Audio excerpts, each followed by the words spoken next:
So after the force majeure, I have received a lot of inquiries. कुछ लोग anxious हैं, कुछ लोग पैनिक हैं, वो सारे बायर्स हैं, दुबई में इन्वेस्टमेंट्स की भी हैं, परेशान हैं कि आगे होगा क्या.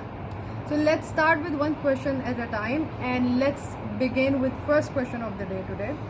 So वजह let's start with a simple question. escrow account क्या होता है और इससे जो हमने पहले एग्जांपल देखी है पेंडेमिक की, अभी की करंट सिचुएशन के अंदर इन्वेस्टर सेफ कैसे है? एस्क्रो अकाउंट बैंक अकाउंट एक थर्ड पार्टी बैंक अकाउंट है जो रेगुलेट कर रहा होता है, गवर्नमेंट रेगुलेट कर रही होती है. It's regulated by RERA. तो आप उसकी इंफॉर्मेशन पब्लिक भी होती है.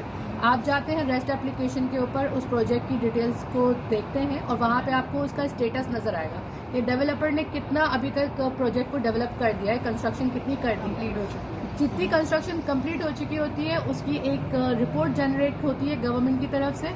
उस रिपोर्ट की बेसिस के ऊपर गवर्नमेंट जो है वो डेवलपर को पैसे रिलीज करती है. अमाउंट पेमेंट जो भी है वो रिलीज हो रही होती है directly to the developer at that point. उससे पहले जितनी भी इन्वेस्टर की पेमेंट्स हैं जो वो अपनी इंस्टॉलमेंट्स पे कर रहा है वो एस्क्रो अकाउंट में जा रही है. So escrow account is the biggest safety for any investor in the UAE market. Perfect. So that means in case of pandemic or in case of this war at the moment, the conflicts and stuff, yes अगर ये construction रुक जाती है, सो client की जो payment है या जो बायर है हम लोगों का जिसकी पेमेंट है वो एस्क्रो अकाउंट में सेफ है. अनटिल अनलेस कि वो कंस्ट्रक्शन उस लेवल तक नहीं पहुंचती है तब तक वो अमाउंट एक डेवलपर उसमें से नहीं निकाल सकता. और अगर बिल्कुल ऐसा ही है. डेवलपर को कोई एक्सेस नहीं होता उस एस्क्रो अकाउंट के अंदर. जब तक कि गवर्नमेंट उसको रिलीज ना करे तब तक वो पेमेंट वहाँ से रिलीज, कोई भी पेमेंट रिलीज नहीं होती. तो भले वो आपने 5% की है, 50% की है, 40% की है, that is going in the escrow account और वो आपको सेफगार्ड एक देता है कि कोई भी कॉन्फ्लिक्ट सिचुएशन है या डेवलपर ने किसी भी रीजन की वजह से डेवलपमेंट रोक दी है, so that is developer is liable for it. उसको जवाब देना है. और अगर वो उसको कैंसिल करता है तो उसको उसकी अपनी जो सिक्योरिटी है, इक्विटी वो रखते हैं, वो भी उसको नहीं मिलेगी फिर. सो दैट मीन्स जब भी एक प्रोजेक्ट लॉन्च होता है सो उसमें डेवलपर का अपना पैसा प्लस जो बायर आ रहे हैं उस लॉन्च में उन दोनों का पैसा मिल के यूज होगा. एग्जैक्टली. होता यह है कि डेवलपर को एस्क्रो अकाउंट ओपन करने के लिए एक सिक्योरिटी डिपॉजिट रखना पड़ता है विच रेंजेस फ्रॉम 5% to 30% के बीच में.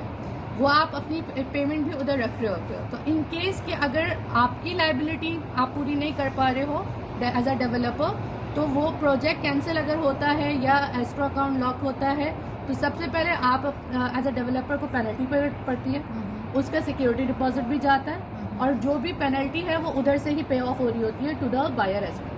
हाँ, perfect. So buyer in the case of any of this mishap is safe. इससे सिर्फ जो थोड़ा बहुत ऊपर नीचे चीज़ हो सकती है वो टाइमलाइन की हो सकती है, उससे ज़्यादा है. अगर वो उस टाइमलाइन के ऊपर गवर्नमेंट ऑब्वियसली थोड़ा सा ग्रेस पीरियड देती है डेवलपर को भी, उस ग्रेस पीरियड के बाद अगर वो फिर भी डिलीवर नहीं कर पाते तो that is the liability from the developer side. Perfect. So I hope कि आपका जो पहला क्वेश्चन है कि भाई मेरी पेमेंट का क्या होगा, डेवलपमेंट का क्या होगा, क्योंकि ऑफलाइन के अंदर बहुत सारे लोगों ने इन्वेस्ट किया हुआ है and trust me it's hard to invest in something जो आपने देखी नहीं हो. So let's start with the first answer today and do comment और कोई questions हैं जो आप clear करना चाह रहे हैं, जो आपको properly एक supervision नहीं मिल पा रही है या इस वक्त इस panic situation के अंदर एक noise के अंदर आप बैठे हुए. So let's take it from there. See you. Take care.